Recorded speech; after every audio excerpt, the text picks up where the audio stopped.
Shalom, selamat pagi Bapak Ibu Saudara yang dikasihi Tuhan Yesus Kristus. Apa kabarnya? Puji nama Tuhan. Di pagi hari yang indah ini kita mau berikan waktu yang terbaik kita untuk Tuhan. Kita mau arahkan hati dan pikiran kita sepenuhnya untuk Tuhan. Mari sama-sama kita satukan hati. Terima kasih Tuhan Yesus. Terima kasih Tuhan buat anugerah hari yang baik untuk setiap kami pada pagi hari ini Tuhan. Kami bersyukur Tuhan buat kebaikan-Mu Tuhan sepanjang hari untuk setiap kami Tuhan. Untuk kasih dan anugerah-Mu Tuhan serta penyertaan-Mu untuk setiap kami Tuhan. Pagi hari ini Tuhan kami rindu Tuhan untuk mengalami urapan-Mu Tuhan. Lawat setiap hati kami Tuhan. Kami rindu Tuhan Roh Kudus pagi hari ini memenuhi setiap kami Tuhan. Urapi kami lebih lagi Tuhan. Bahwa kami Tuhan masuk dalam hadirat-Mu yang begitu indah Tuhan. Terima kasih Tuhan. Terima kasih Roh Kudus. Pagi hari ini Tuhan kami siap Tuhan untuk memberikan yang terbaik untuk Engkau Tuhan. Terima kasih Yesus. Terima kasih Yesus. Tidak ada yang layak kami tinggikan dan kami agungkan Tuhan selain daripada Engkau Bapa. Satu-satunya pribadi yang penuh kasih Tuhan. Terima kasih Yesus.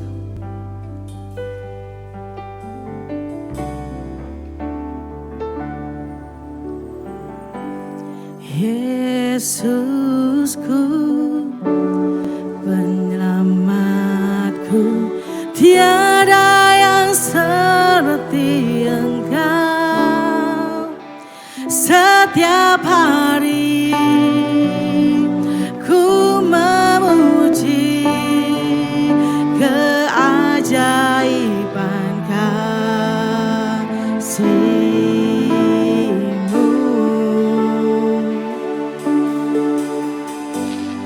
Penghibur, pelindung, menara kekuatan. Biarlah semua yang bernafas tak berhenti menyembah-Mu. Nyanyi dan bersoraklah bagi Dia. Pujian, hormat, kuasa bagi Raja. Gunung tunduk, laut bergelora mendengar nama-Mu. Ku bersuka atas perbuatan-Mu. Selamanya ku kasihi Engkau Tuhan. Tiada janji seperti yang ada padamu. Segenap hati katakan, Yesusku, penyelamatku, tiada yang seperti Engkau. Setiap hari ku memuji keajaiban kasih-Mu.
segala syukur hanya bagimu Tuhan. Sebab hanya Kau yang layak kami tinggikan.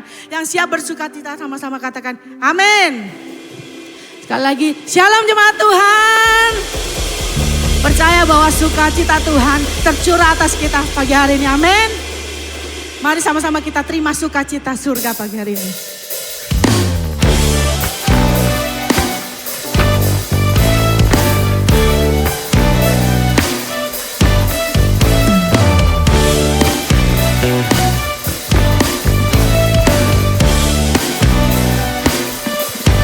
Sama-sama katakan, terima sukacita surga, itulah kekuatan bagi jiwa. Ku dapat rasakan kasih-Nya di tengah badai yang bergelora. Terima sukacita surga, itulah kekuatan bagi jiwa. Ku dapat saksikan kuasa-Nya, taklukkan badai yang bergelora. Haleluya, Kau ada dalam hatiku, takkan patah semangatku, takkan hilang kekuatanku. Haleluya, ku mau bersorak bagimu, sukacita surga nyata penuhiku. Kami bersukacita karena Engkau Tuhan. Terima sukacita surga, itulah kekuatan bagi jiwa. Ku dapat rasakan kasih-Nya di tengah badai yang bergelora. Terima sukacita surga, itulah kekuatan bagi jiwa.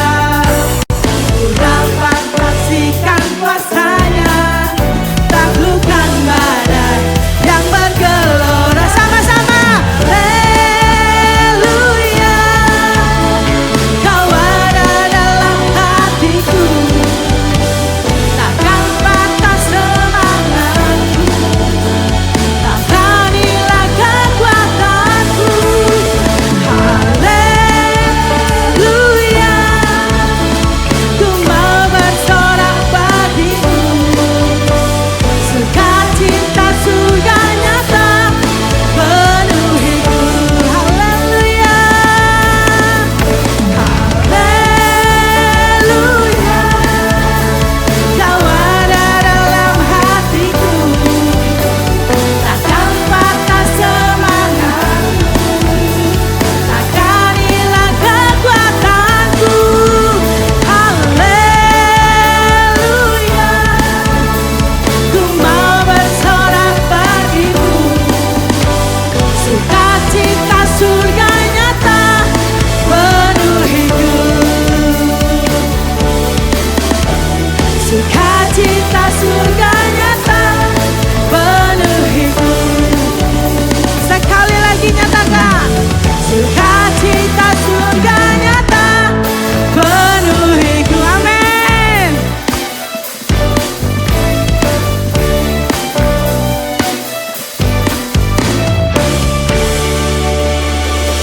Lebih lagi kita mau bersorak buat Tuhan, sebab bersama Yesus kita tidak akan gentar. Amin.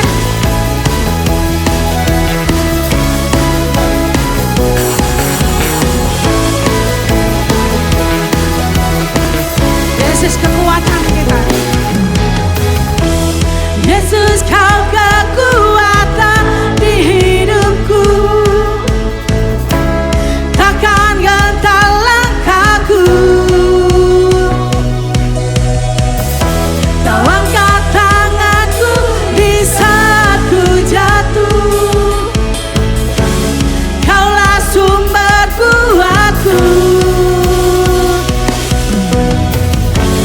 Lembah yang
Bapak Ibu Saudara yang kasih Tuhan.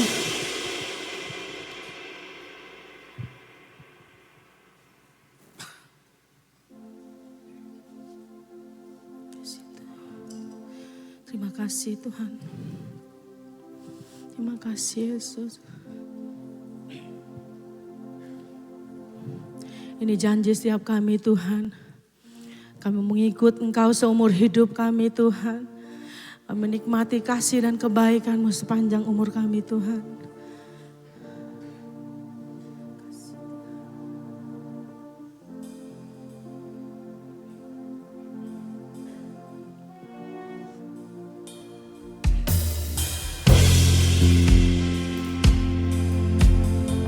Karena anugerah dan kebaikan-Mu Tuhan kami ada sampai saat ini Tuhan.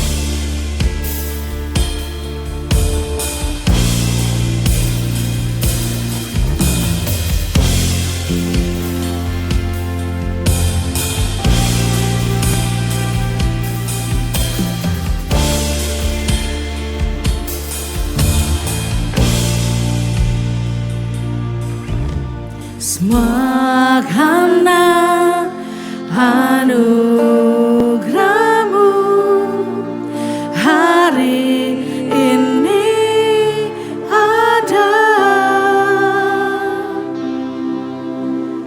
Bukan karena kuatku, namun karena Roh-Mu. Ku bawa hatiku, penyembahanku, ku semakin berkurang, Yesus makin bertambah. Mengikut Yesus, itulah kesukaan hatiku. Ku lepas semua hakku untuk mengenal kehendak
mengikutimu Tuhan, mengiringmu seumur hidup kami Tuhan.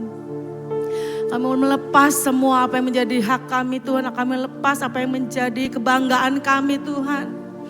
Kami mau serahkan semua untuk kemuliaan nama-Mu Tuhan. Pakai hidup kami Tuhan, biar kami berkenan di hadapan-Mu Tuhan. Terima kasih Yesus, terima kasih Roh Kudus. Kalau sebentar kami akan mendengarkan kebenar firman-Mu Tuhan. Berfirmanlah melalui hamba-Mu Tuhan, urapi Tuhan setiap kami Tuhan. Kami siap menjadi pelaku-pelaku kebenaran firman-Mu. Di dalam dan demi nama Yesus kami berdoa, amin.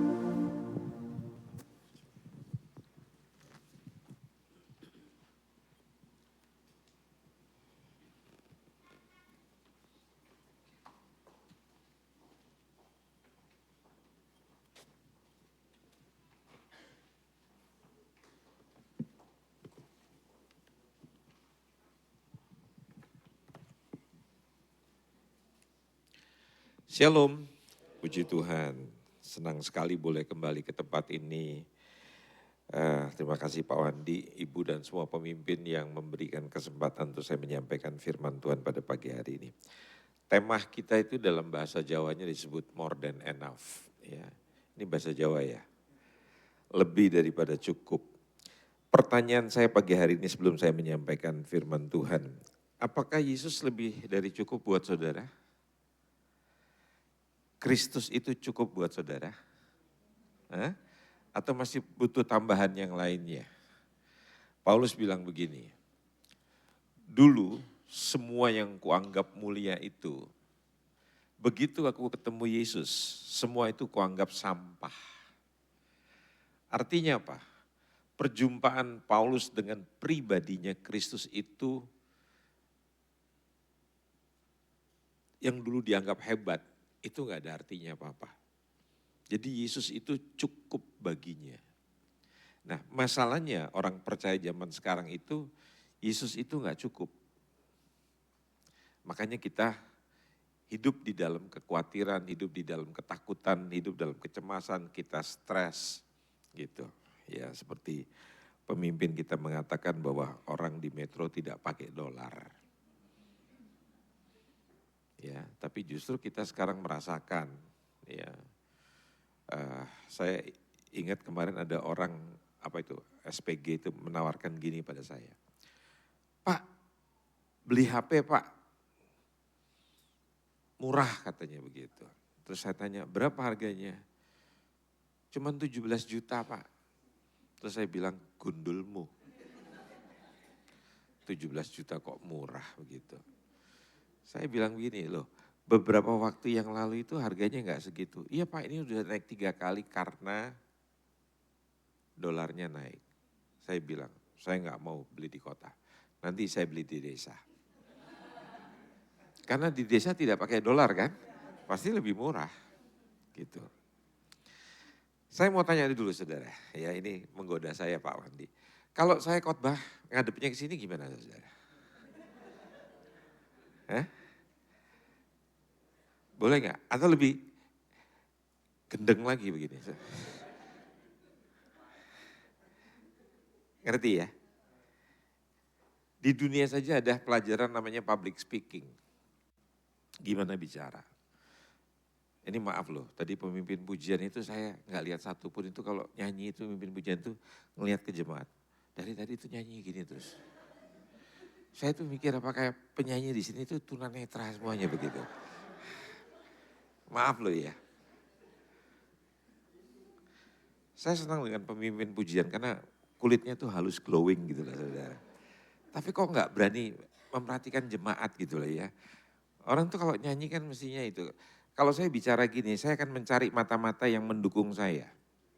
Kalau mata-mata seperti gini, gitu aja khotbah, turun. Nggak akan saya lihat saudara. Ya mendingan saya lihat Pak Wandi aja lah gitu. Ya. Jadi kalau nyanyi itu mesti lihat matanya jemaat gitu. Paham ya? Singer itu juga sama tadi. Semua singernya belakang itu. Makanya saya bilang, ini tunanetra rupanya semuanya begitu. Enggak ada yang lihat jemaat gitu. Padahal kan lagi mimpin jemaat, kan lagi melayani jemaat. Jadi mestinya lihat itu ya. Masukkan saja. Ya. Kenapa saya mengatakan demikian? Karena Pak Andes ini kan ngajar. Gimana caranya orang bicara dengan orang lain. Coba saudara ngomong sama pasangan gitu. Mah, makan mah. Makan mah. Kan lucu saudara. Ya. Nah, di dalam apa itu namanya, secara psikologis gitu ya. Itu kita nggak percaya diri.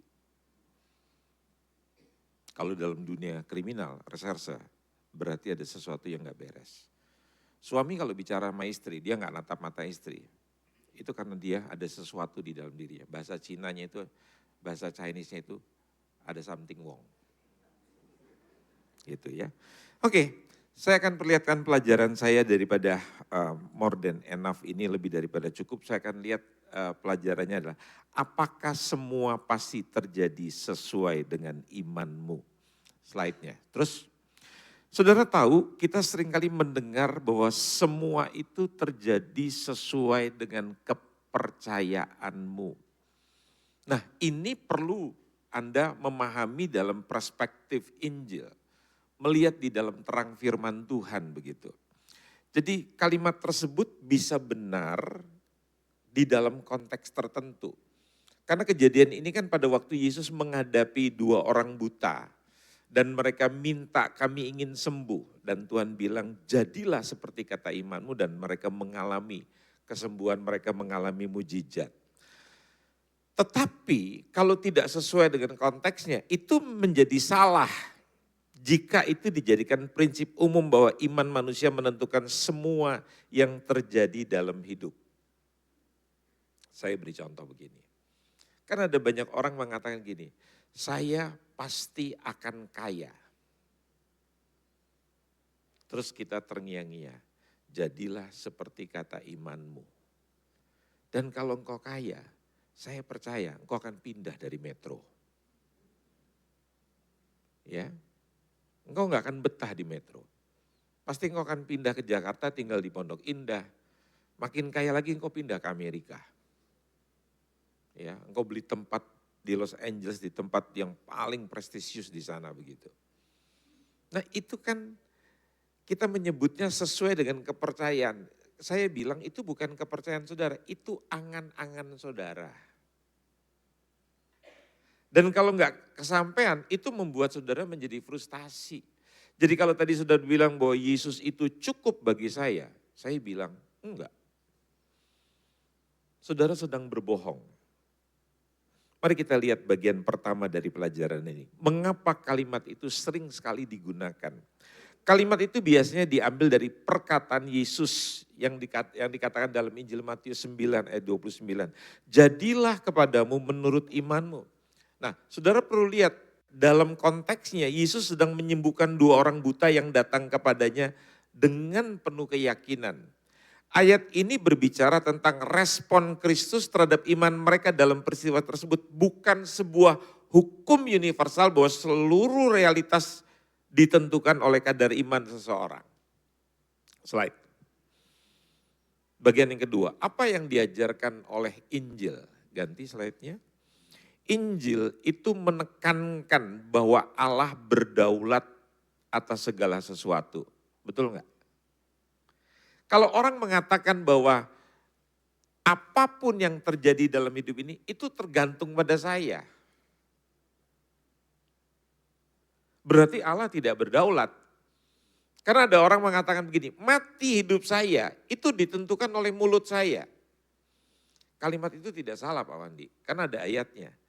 Tetapi kalau dia sampai mengatakan bahwa mati hidup saya itu tergantung dari mulut saya, artinya saya mati besok, mati tahun depan, mati bulan depan, mati 10 tahun lagi, mau mati umur 150 tahun, itu di bawah kendali saya. Pertanyaannya, apakah benar? Kalau itu benar, maka Tuhan itu tidak berdaulat. Makanya ada banyak orang begitu dia mati pada saat COVID, keluarganya, semua orang kecewa sama Tuhan. Mana kata Tuhan bahwa saya akan terus naik dan tidak akan pernah turun, saya akan jadi kepala, bukan jadi ekor. Terus saya tanya, terjemahannya apa, maksudnya apa? Saya akan terus kaya dan tidak akan pernah menurun. Rasul Paulus bilang apa? Saya tahu apa itu yang namanya kelimpahan dan saya tahu apa itu yang namanya kekurangan. Makanya bagi orang Kristen yang percaya dengan doktrin-doktrin yang salah, mereka tidak suka lihat keluarga cemara. Film Keluarga Cemara. Saudara pernah nonton Keluarga Cemara atau Keluarga Beringin? Ya. Keluarga Cemara itu kan diceritakan tadinya keluarga yang sangat mampu, mempunyai pekerjaan yang baik, tiba-tiba perusahaannya bangkrut. Karena tidak mampu akhirnya mereka pindahlah ke kota kecil yang namanya Metro Kibang.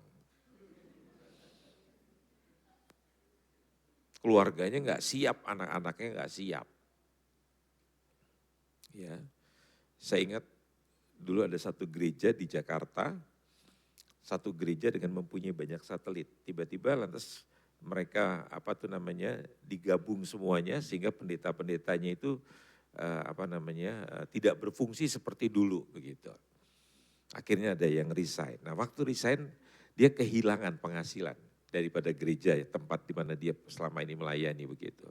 Saudara tahu anak-anaknya sakit hati sama Tuhan. Kok bapakku tidak punya penghasilan seperti begitu sehingga kami jadi sulit begitu. Nah ada banyak orang hidupnya tuh siap kaya tapi tidak siap menghadapi musibah.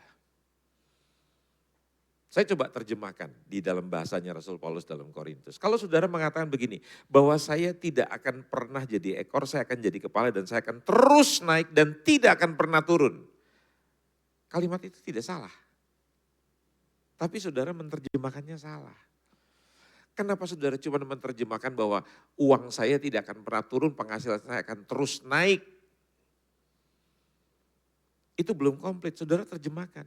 Saya akan terus muda dan semakin muda. Dan saya tidak akan pernah keriput, apalagi peot. Kenapa saudara gak terjemahkan begitu sekalian? Coba lihat fotonya Pak Wandi dulu waktu masih muda, dibanding sekarang. Kan sudah banyak mengalami penurunan. Alisnya mulai turun, pipinya mulai turun. Yang naik apa? Beratnya. Iya kan Pak? Coba laki-laki yang dulu belum nikah, langsing-langsing. Sekarang? Langsung. Kenapa? Susunya cocok. Jadi kalau menikah kurus itu susunya gak cocok saudara. Ya, terjemahkan sendiri. Kita semakin hari semakin tua, semakin terjadi penurunan, betul tidak? Seperti teman saya, prostatnya sudah besar, gulanya tinggi, kemampuan seksualnya menurun. Loh saya bilang sama dia, Anda kan percaya kepada teori itu. Seharusnya tidak boleh terjadi. Dan akhirnya apa? Prostatnya makin membesar dan dia tidak bisa kencing, akhirnya dioperasi. Prostatnya dibersihkan, dikikir. Supaya saluran kencingnya bisa itu. Saya bilang itu tidak sesuai dengan doktrin kepercayaanmu. Kepercayaanmu mengatakan kita akan terus naik. Seharusnya kamu tidak boleh mengalami seperti demikian. Lantas saya hubungkan, menurut teori doktrin daripada pelajaran ini, berarti kamu kurang iman. Lebih ekstrim lagi, kalau saudara tidak kaya, saudara tidak punya iman. Loh ada gereja loh di provinsi ini, saya nggak perlu sebutkan kota di mana. Kalau memberi persembahan itu selalu membaca mantra. Dengan memberi persembahan, maka semua utang-utang saya akan dibayarkan oleh Tuhan. Enak loh. Saudara yang utang Tuhan suruh bayar. Semua tagihan-tagihan akan terpenuhi. Dan bagi yang tidak punya jodoh, akan diberikan jodoh. Saya terganggu Pak. Turun itu saya tanya sama singernya. Umurmu berapa Dok? 47. Anakmu berapa? Dia langsung.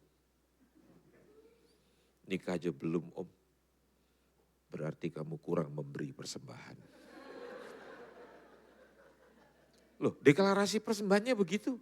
Dengan memberi yang tidak punya jodoh akan diberikan jodoh. Loh kamu sampai kadaluarsa begini loh. Sudah jatuh tempo begini kok nggak ada tanda-tanda kehidupan. Berarti kan kamu kurang memberi.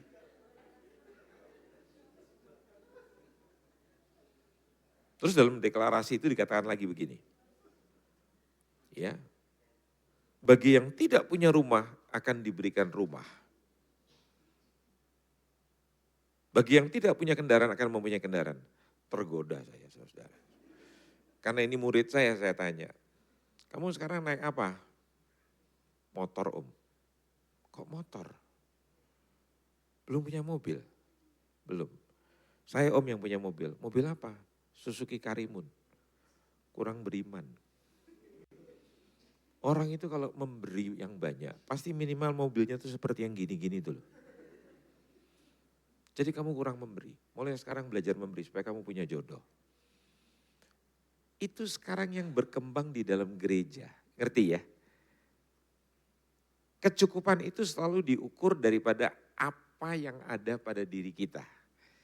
Jadi kalau hanya punya Yesus tapi yang lain-lainnya itu kurang, itu dianggap tidak cukup. Makanya tema pelajaran ini lebih daripada cukup, itu enggak sesuai dengan apa itu namanya, kepercayaan kita.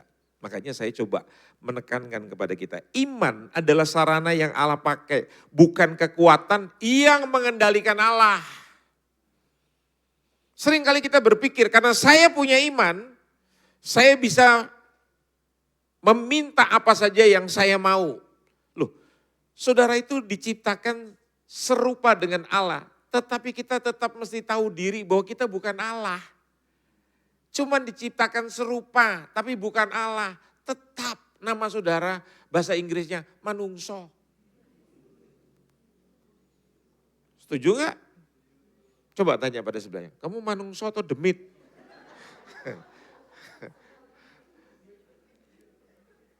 Ya. Kehendak Allah itu tetap lebih tinggi daripada keinginan dan iman manusia. Yesus saja bilang loh sama bapaknya, kalau boleh cawan ini lalu daripadaku. Tapi bukan kehendakku yang jadi, tapi kehendakmu Bapa yang jadi. Kita tuh senang doa sampai kalimat di tengah-tengahnya itu. Ya, kalau boleh cawan ini lalu, dalam nama Yesus, amin. Tapi frase terakhirnya itu gak pernah dibaca, gak pernah dilakukan. Tapi bukan kehendakku Tuhan. Apakah suami boleh menikah untuk menikah lagi? Sebagai laki-laki boleh menikah lagi enggak? Boleh enggak? Boleh. Kayak saya ini kan boleh menikah lagi. Kan saya belum punya jodoh. Udah 5 tahun lebih. Ini bukan pemberitahuan, pengumuman.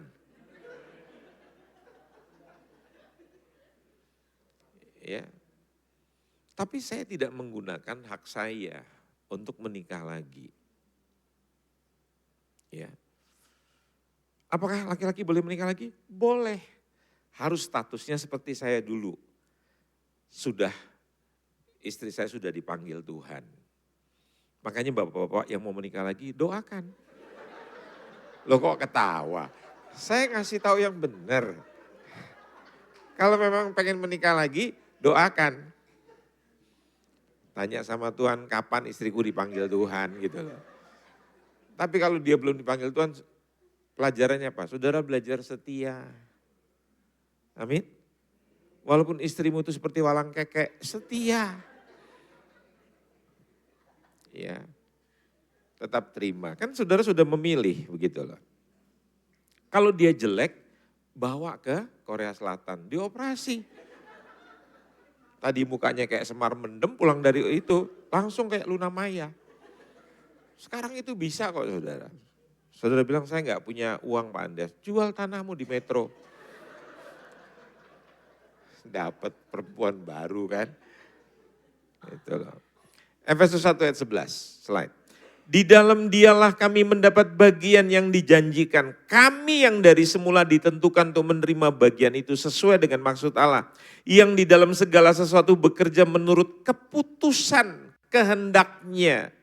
Jadi bukan segala sesuatu terjadi sesuai dengan iman manusia. Kalimatnya mengatakan segala sesuatu terjadi sesuai dengan kehendak Allah yang berdaulat. Sekarang yang ketiga, bahaya jika kalimat itu dipahami secara mutlak. Jika seseorang berkata, kalau kamu cukup beriman, pasti sembuh. Artinya apa? Kalau kamu gak sembuh, kamu gak beriman. Loh sekarang saya tanya saudara, Yesus datang ke kolam Bethesda itu. Kan di situ banyak orang sakit kan. Begitu kolamnya bergolak, semua orang berebut. Siapa yang pertama kali masuk, sembuh. Yesus datang ke situ. Pertanyaan saya, berapa banyak orang yang disembuhkan waktu Yesus datang ke kolam Bethesda itu? Cuman satu ya Pak Pandi ya.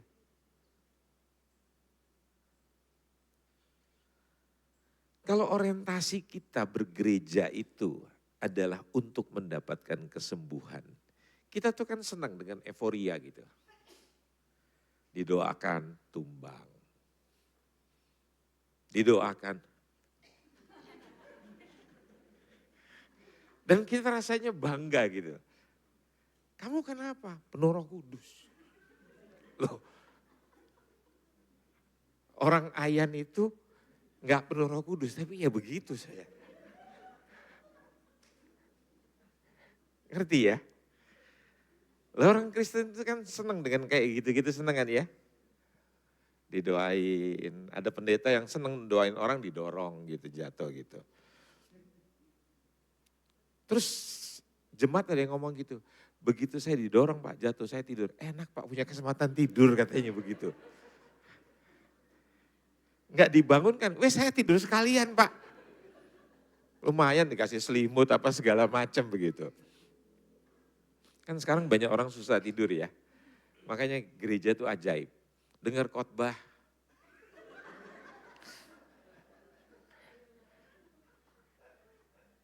Makanya kasih tahu teman-temanmu di metro ini saudara.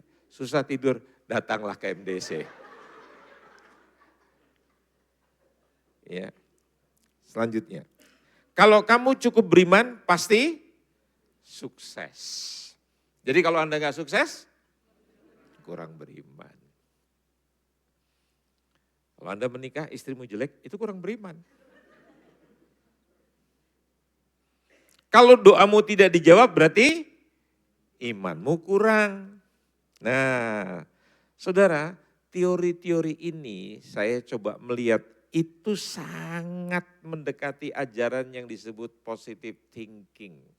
Atau dalam istilah teologisnya itu disebut word of faith. Kata-kata iman. Atau yang lebih terkenal lagi prosperity gospel. Artinya apa? Injil kemakmuran. Yang umumnya ditolak oleh Injil yang sejati. Yuk kita bedah. Ya. Jadi Alkitab menunjukkan slide. Banyak orang beriman yang tetap mengalami penderitaan. Ayub itu beriman apa tidak? Tapi menderita. Dia bukan hanya kehilangan hartanya, tapi kehilangan 10 anaknya, enggak ada sisa satu pun, semua habis. Coba ibu-ibu saya tanya jujur, kehilangan anak atau kehilangan harta? Kehilangan anak atau kehilangan harta? Kehilangan harta, betul nggak? Harta bisa dicari, nyawa nggak bisa dicari. Bu, tanya lagi. Kehilangan anak atau kehilangan suami?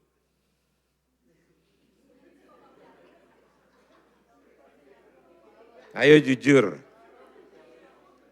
Kehilangan suami, cari yang baru di pasar Tugu. Betul kan? Gitu. Kalau suami ditanya gitu udah nggak usah, dia tahu jawabannya begitu. Kehilangan anak atau kehilangan istri? Istri Pak. Sematan cari yang lebih mudah. Paulus memiliki duri dalam daging yang tidak diangkat oleh Allah. Dia udah minta 3 kali, tapi Tuhan bilang cukuplah anugerahku. Stefanus mati sebagai martir, itu kejadian sesudah Yesus naik ke surga. Banyak pengajaran teori-teori positif thinking mengatakan begini, ingat penderitaan itu hanya terjadi pada zaman Ayub, pada zaman sebelum Yesus naik ke sorga. Tapi setelah Yesus naik ke sorga, kita tidak perlu menderita karena semua penderitaan kita ditanggung Yesus di atas kayu salib. Ada amin, semua jemaat teriak, amin. Nah ini orang yang gak belajar firman. Saudara tahu, semua murid-murid Yesus itu mati dalam penderitaan karena iman. Petrus disalib terbalik. Yohanes dipengasihkan di Pulau Patmos. Dalam zaman kekaisaran Nero Romawi, begitu banyak orang Kristen mati dibunuh. Dan pada akhirnya nanti orang Yahudi akan dibunuh oleh Hitler, sekian juta orang. Ya. Jadi para rasul hidup dalam banyak kesusahan meskipun memiliki iman yang besar. Jadi mereka bukan kurang iman, tetapi Allah mempunyai tujuan yang lebih besar melalui penderitaan mereka. Nah sekarang saya akan tunjukkan apa itu pelajaran atau doktrin yang disebut word of faith. Ya, satu gerakan teologi yang mengajarkan bahwa iman yang diucapkan dengan kata-kata yang positif itu memiliki kuasa untuk menghasilkan realitas tertentu. Seperti kesembuhan, keberhasilan, kemakmuran, atau terobosan hidup. Nah tokoh-tokohnya zaman itu, Pak Wandi pasti tahu hamba Tuhan yang terkenal Kenneth Hagin, Kenneth Copeland, E.W. Kenyon. Dan kalau sekarang itu seperti pelatih-pelatih sukses seperti Anthony Robbins, seperti siapa namanya, ya, pokoknya begitu banyak para motivator dunia lah.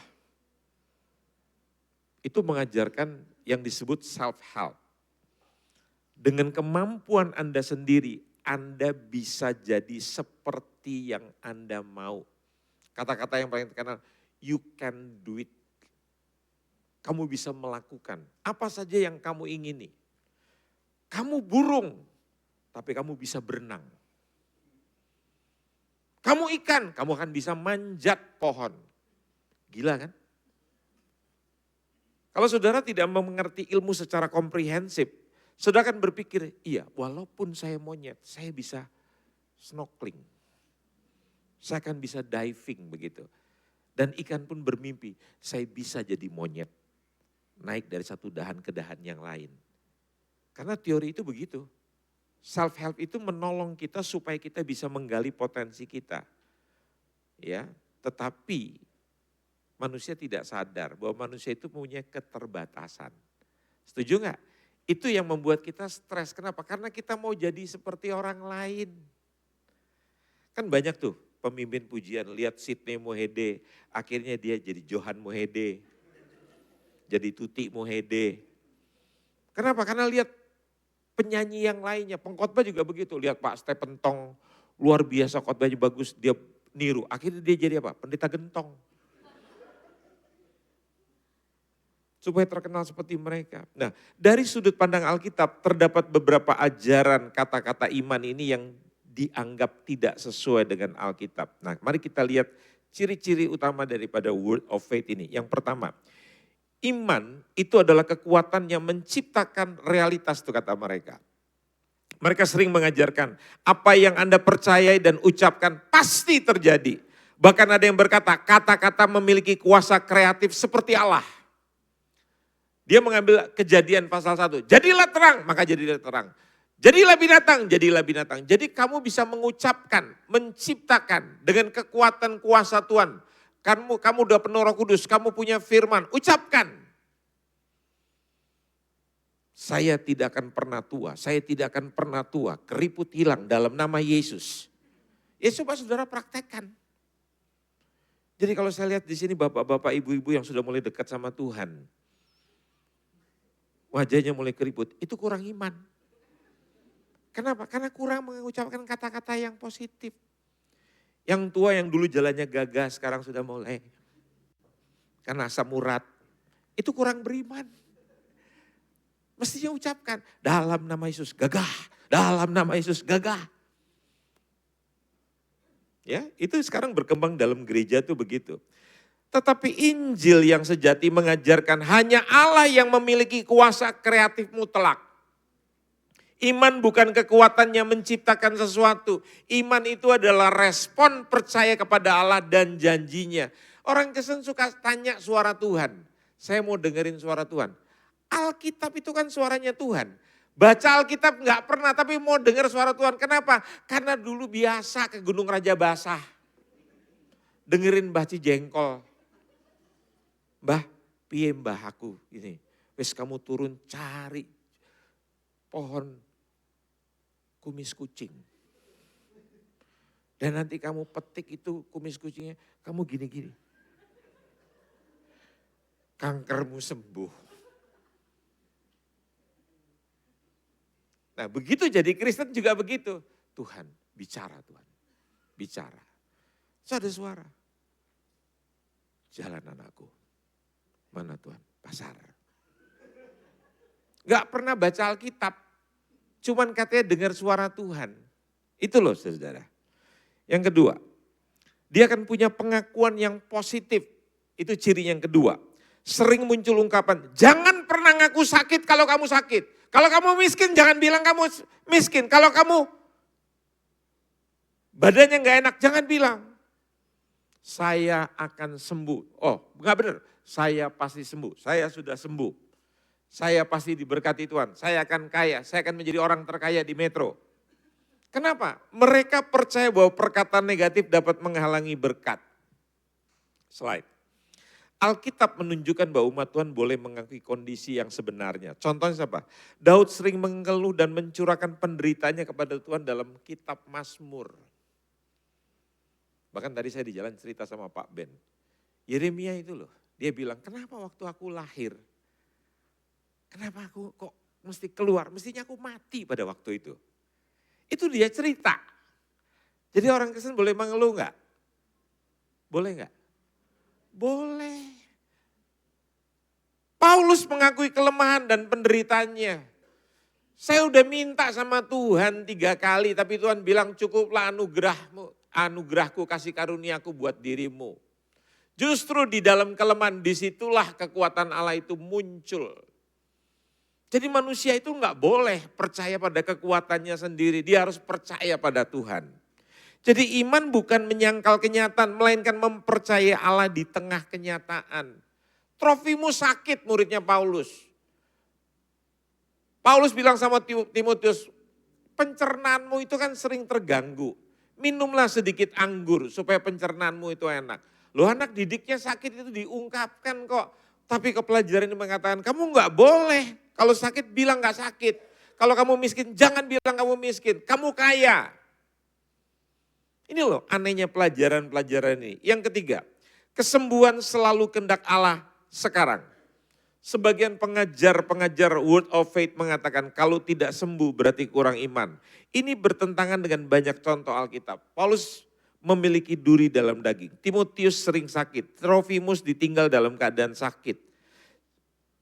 Itu loh kenyataannya. Allah dapat menyembuhkan tapi tidak berjanji menyembuhkan semua orang percaya pada saat ini.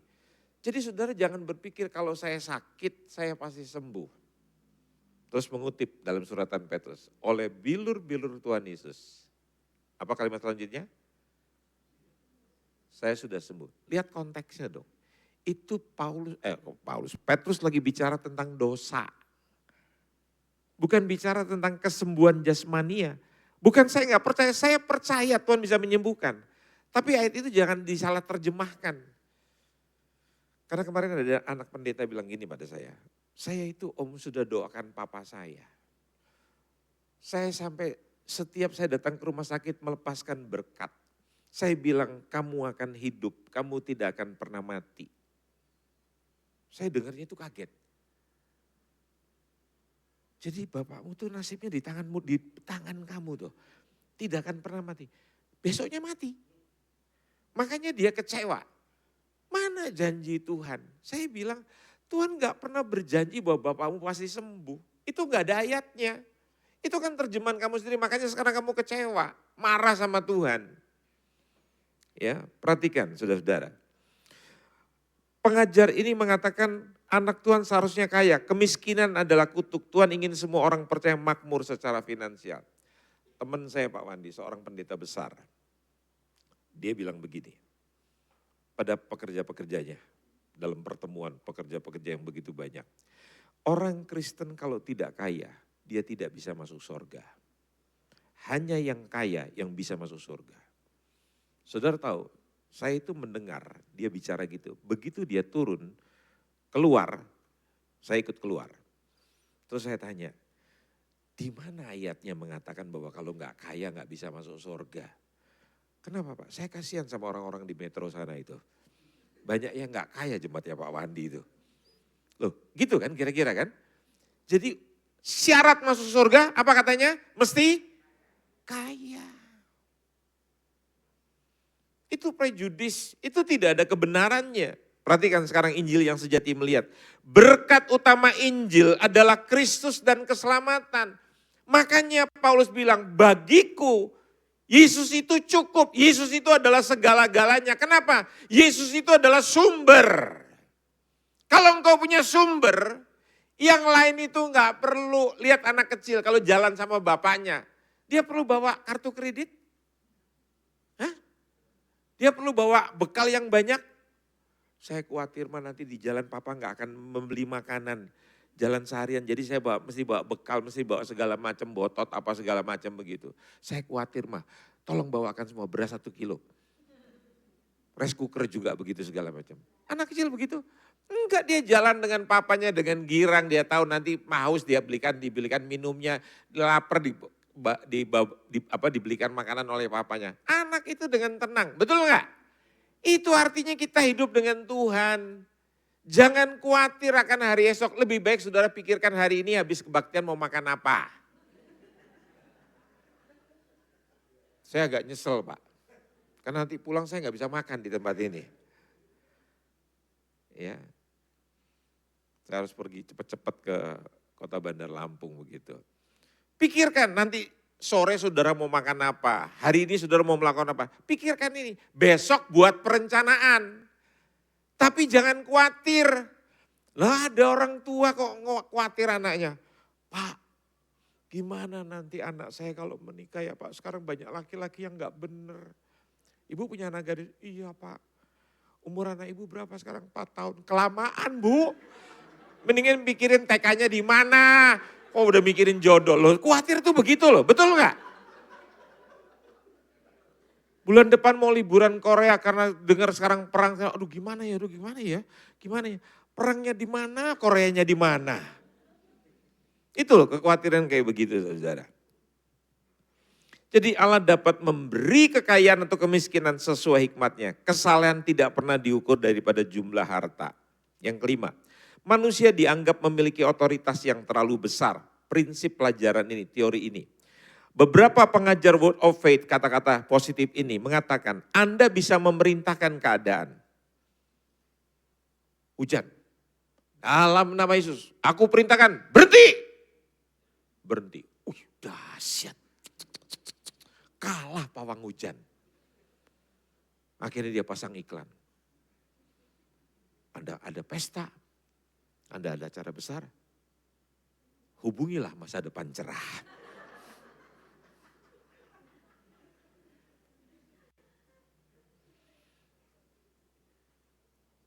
Itu loh jeleknya.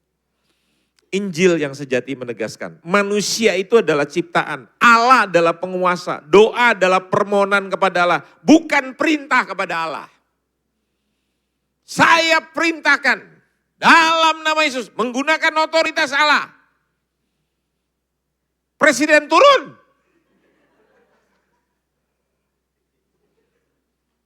Loh, orang bisa jadi presiden itu kan karena si izin Allah, betul nggak?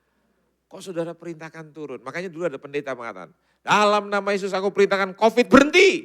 Berhenti gak COVID-nya? Enggak. Loh itu kemauan Tuhan kok diluaskan kok. Nah sekarang apa yang diajarkan Injil? Injil percaya tadi saya bilang, Allah berdaulat. Iman adalah anugerah. Jadi iman bukan tenaga spiritual yang menggerakkan Allah, melainkan karunia Allah kepada orang percaya. Terus, doa itu tunduk kepada kehendak Allah, bukan kepada kemauan kita. Penderitaan tidak selalu menunjukkan kekurangan iman. Bahkan di dalam penderitaan itu dipakai Allah untuk menguduskan umatnya. Siapa di sini yang suka berdoa supaya saya menjadi suami yang sabar, menjadi orang tua yang sabar, menjadi pribadi yang sabar? Ada nggak yang doa seperti begitu? Ada kan ya? Saya tanya, semakin saudara berdoa jadi sabar, saudara semakin sabar apa enggak? Hmm?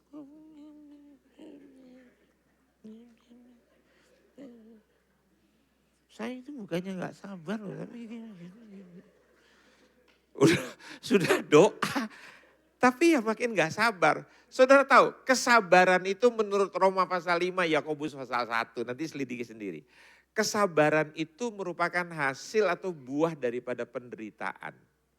Dan penderitaan itu menghasilkan ketekunan, bahasa lainnya ketekunan itu adalah ketabahan, bahasa lainnya namanya kesabaran.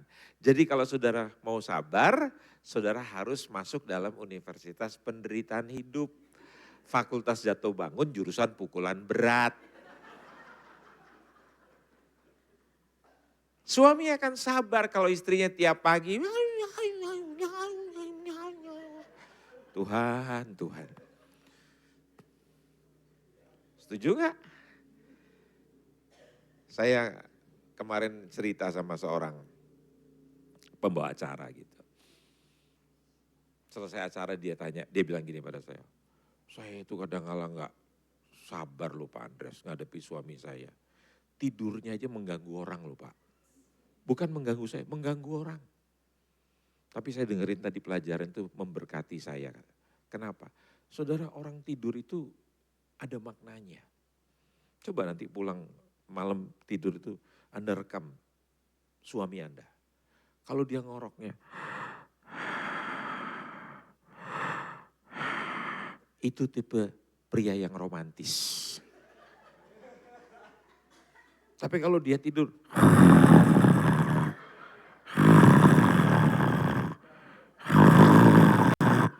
itu tipe pria yang dinamis. Pria yang bersemangat. Bayangin, tidur aja semangat begitu. Tapi ada pria yang tidurnya begini.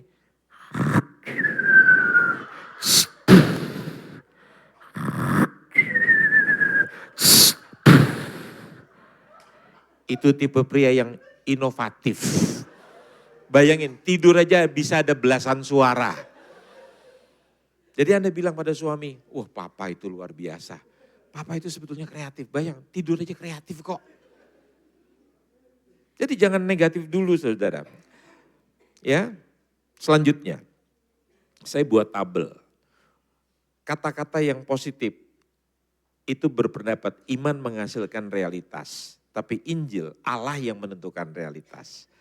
Kata-kata positif, ucapan menciptakan hasil. Injil, ucapan harus tunduk pada kebenarannya Allah, pada kemauannya Allah. Word of faith berkata, kurang iman menyebabkan kita gagal. Tapi Injil mengatakan Allah tetap berdaulat dalam keberhasilan maupun penderitaan. Semua orang percaya seharusnya sehat dan kaya kata ajaran ini. Tapi Injil mengatakan Allah dapat mengizinkan kesakitan, kesulitan demi tujuan Allah yang mulia. Fokusnya pada berkat jasmani, kata-kata yang positif. Tapi Injil fokusnya hanya kepada Kristus. Saya bukan ingin jadi kaya. Saya bukan ingin jadi sehat, tetapi saya mau jadi seperti kehendaknya Tuhan. Anda tahu yang namanya Pak Wandi tahu namanya, siapa itu namanya Johnny Erickson Tada. Dia itu saudara, satu hari dia melompat dari tebing, dia melihat birunya air dan dia tidak tahu wah itu dangkal. Dan begitu itu kepalanya menatap dinding daripada kolam itu. Dan akhirnya masuk dan itu menciptakan kelumpuhan seumur hidup. Dalam keadaan tidak berdaya, karena didoakan tidak berhasil. Pendeta-pendeta mujizat berdoa tidak berhasil. Dia ingin bunuh diri, tapi dia tidak mampu bunuh diri. Dan saudara tahu akhirnya apa? Dia merasa putus asa. Justru dalam keadaan begitu dia ketemu dengan Tuhan. Dan pada waktu dia ketemu dengan Tuhan, Tuhan berfirman pada diri dia. Sampai tuanya sekarang, dia tetap cacat. Dia menulis dengan mulutnya, dia menggunakan kakinya. Kenapa? Karena seluruh badannya tidak bisa digerakkan. Tapi dia menikah. Dan dia jadi pembicara yang luar biasa. Di dalam kecacatannya dia melihat Tuhan yang luar biasa. Jadi saudara, seorang beriman itu tidak harus seperti apa yang kita pikirkan, tapi itu harus jadi seperti apa yang Tuhan inginkan. Seorang yang berpegang pada firman Tuhan biasanya akan mengatakan, iman bukanlah kekuatan untuk mengendalikan Allah. Iman adalah kepercayaan kepada Allah yang berdaulat, baik ketika ia memberi apa yang kita minta, maupun ketika ia memilih jalan yang berbeda demi kemuliaannya dan kebaikan kita. Jadi kita hidup dalam kemutlakan Allah, bukan di dalam kemauan kita. Saudara harus belajar jadi orang Kristen itu hidup di dalam kehendak Tuhan. Bukan kehendakmu sendiri. Selama saudara jalan dalam kehendak saudara sendiri, saudara akan selalu stres. Akan tertekan. Tapi kalau Anda pasrah pada kehendak Tuhan. Jadi Anda jalan itu di dalam kehendak Tuhan. Jangan saudara berpikir gini, karena saya punya anugerah, karena saya berjalan dalam kasih karunia Tuhan, saya berpangku tangan. Oh enggak. Kita tetap kerja dengan aktif, kita kerja dengan rajin, kita kerja dengan cepat, kita kerja dengan cerdas. Tetapi dalam kehendaknya Tuhan, bukan di dalam cita-cita saya lagi, tapi dalam cita-citanya Tuhan. Slide selanjutnya, kita kembali. Tadi sudah selesai dengan word of faith, kata-kata positif. Apa fungsi iman menurut Injil? Menurut Injil, iman bukan alat untuk menciptakan realitas, tetapi iman dipakai untuk menerima Kristus. Saudara percaya pada janji-janjinya Tuhan, bersandar pada Allah dalam segala keadaan, tetap taat meskipun hasilnya berbeda daripada harapan kita. Saudara ingat sahabatnya Daniel, Mesak, Sadrak, dan Abednego ditawarkan pengampunan. Tapi dengan syarat kamu melakukan perintah raja. Mereka bilang begini, kami tidak akan pernah mengkhianati Tuhan kami.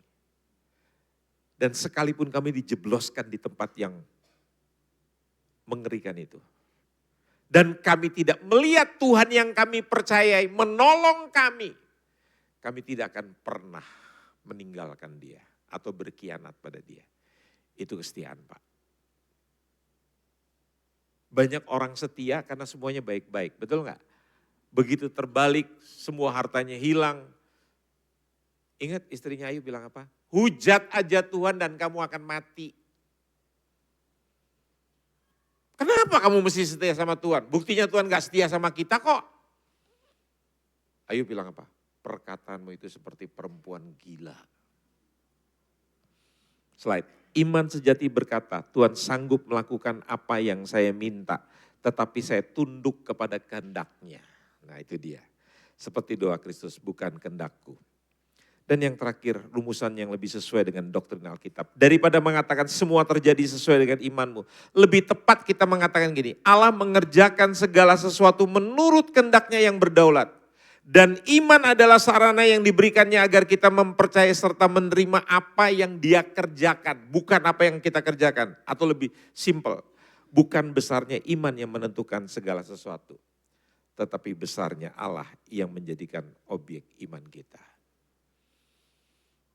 Bagi saya, bagi orang percaya, Kristus itu cukup dan Dia adalah segala-galanya. Saya enggak perlu takut, saya enggak perlu khawatir. Selama Yesus, kata Daud, semua boleh kau ambil daripada diriku. Asal jangan kau meninggalkan diriku.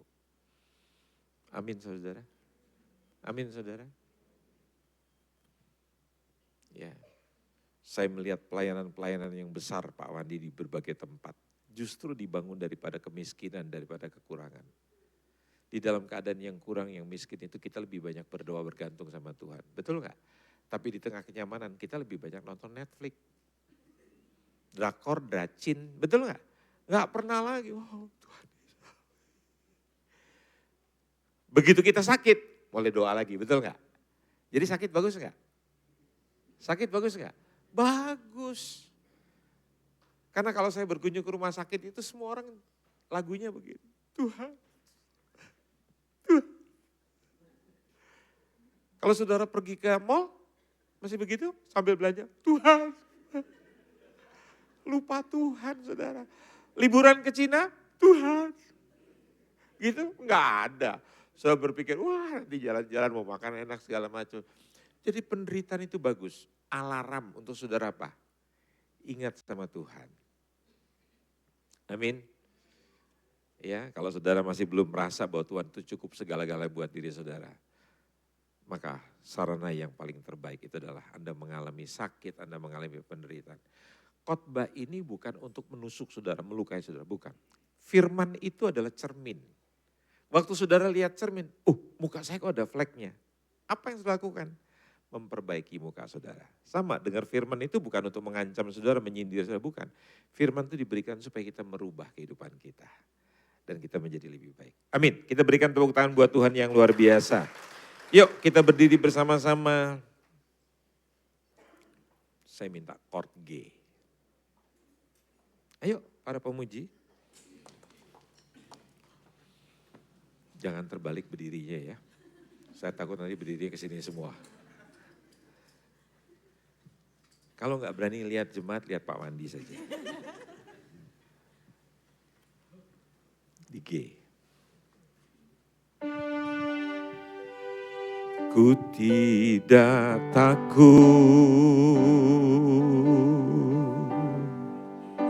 sebab kau besertaku. Ku tidak bimbang, ku tidak bimbang, sebab engkau Allahku.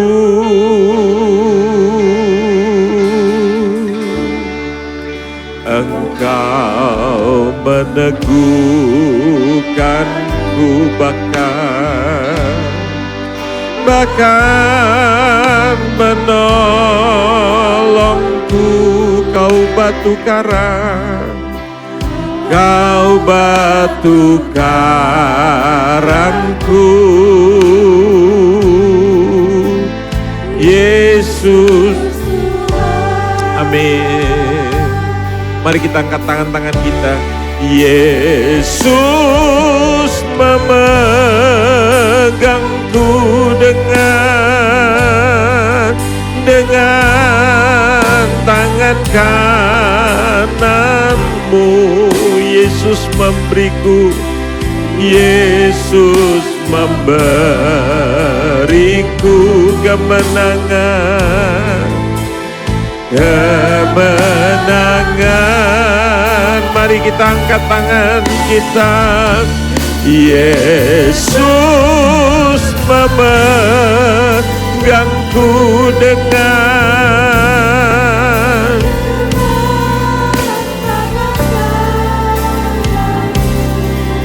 amin. Yesus memberiku kemenangan.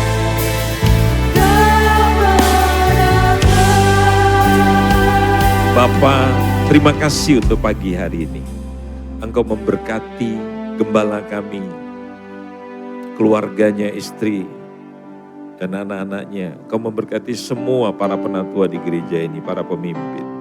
Biarlah kami bersahati menjadi berkat untuk kota ini, untuk kabupaten di sekitarnya dan provinsi ini. Tuhan, bahkan berkat bagi Indonesia. Kau berkati semua jemaat yang sudah datang pada pagi hari ini. Di dalam nama Tuhan Yesus kami berdoa. Sama-sama kita katakan. Puji Tuhan. Terima kasih Pak Andreas Sustanto buat firman-Nya sangat memberkati. Sustono, maaf ya Pak. Sebentar kita akan melihat beberapa pengumuman sepanjang minggu ini.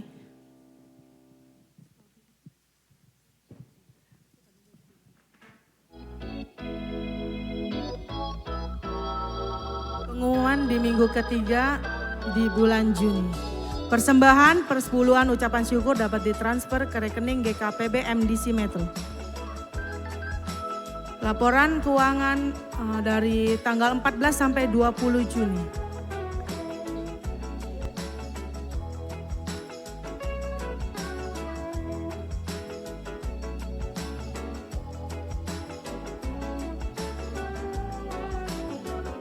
Selamat ulang tahun untuk Ibu Tiamin tanggal 22, Bapak Sisil, Ibu Sisil berarti, Ibu Sisil tanggal 24, Tuhan Yesus memberkati.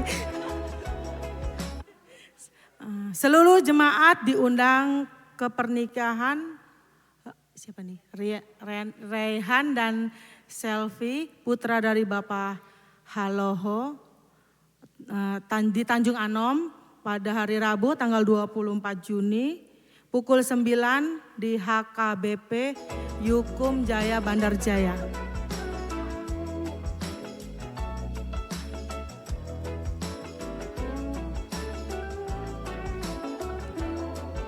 Ikuti kelas DK dan HB pada hari Kamis tanggal 25 Juni jam 6 sore.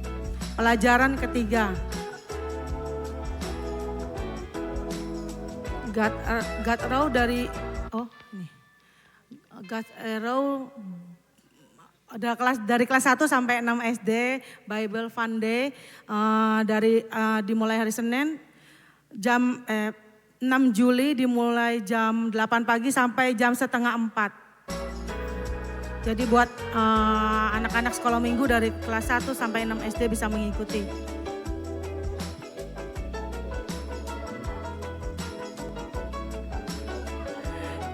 Akan diadakan mission trip tanggal 24 sampai 25 Agustus di Desa Gunung Mas, Marga Sekampung.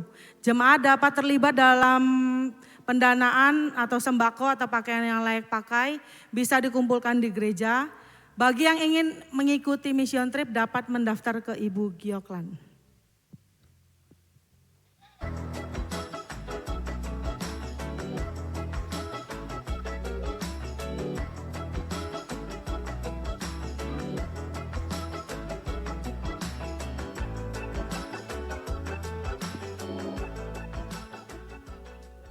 Demikian pengumuman, saya undang Bapak Ibu untuk bangkit berdiri, kita mau akhiri ibadah pagi hari ini. Kita mau angkat satu pujian. Hidupku mengenapi firman-Mu, tanda mukjizat sertai tiap langkahku. Kau bersamaku di dalamku, jadi bukti kebesaran-Mu. Hidupku mengenapi firman-Mu, tanda mukjizat sertai tiap langkahku. Kau bersamaku di dalamku, jadi bukti kebesaran-Mu. Jadi bukti kebesaran-Mu. Jadi bukti kebesaran-Mu. Terima kasih Pak Andreas untuk pelayanannya pada pagi hari ini, sungguh memberkati. Mari kita akhiri pada pagi hari ini dengan doa. Kami sungguh bersyukur ya Tuhan memiliki Allah yang luar biasa di dalam kehidupan kami. Kami menyadari banyak pergumulan yang kami miliki, tetapi kami percaya Engkau adalah satu-satunya pengharapan kami. Biarkan melalui firman-Mu kami belajar Tuhan, memiliki iman yang benar di dalam Engkau, memahami akan tujuan, rencana, dan rancangan yang daripada-Mu di dalam kehidupan kami. Kami bersyukur atas semuanya. Biarkan firman ini diteguhkan di dalam setiap kami, dan Roh Kudus bekerja di dalam setiap pribadi lepas pribadi untuk memahami lebih lagi ya Tuhan. Kami bersyukur ya Tuhan atas semuanya, dan percaya akan anugerah yang Kau berikan di dalam setiap kami. Terima kasih Tuhan. Kami juga berdoa untuk setiap jemaat-Mu Tuhan, Kau Allah yang campur tangan di dalam kehidupan mereka pribadi lepas pribadi. Di tengah segala pergumulan yang dihadapi, kami percaya Engkau Allah yang memberikan kekuatan tersendiri. Kasih-Mu terus melingkupi setiap jemaat-Mu, untuk setiap mereka yang mengalami sakit Tuhan, Engkau Allah yang memberikan kekuatan tersendiri di dalam setiap mereka. Sehingga ada sesuatu yang mereka dapatkan dari semuanya itu. Terima kasih Bapa, Engkau Allah yang baik juga untuk di dalam setiap keluarga-keluarga yang ada. Engkau Allah yang memberikan keharmonisan terus ya Tuhan di dalam setiap mereka.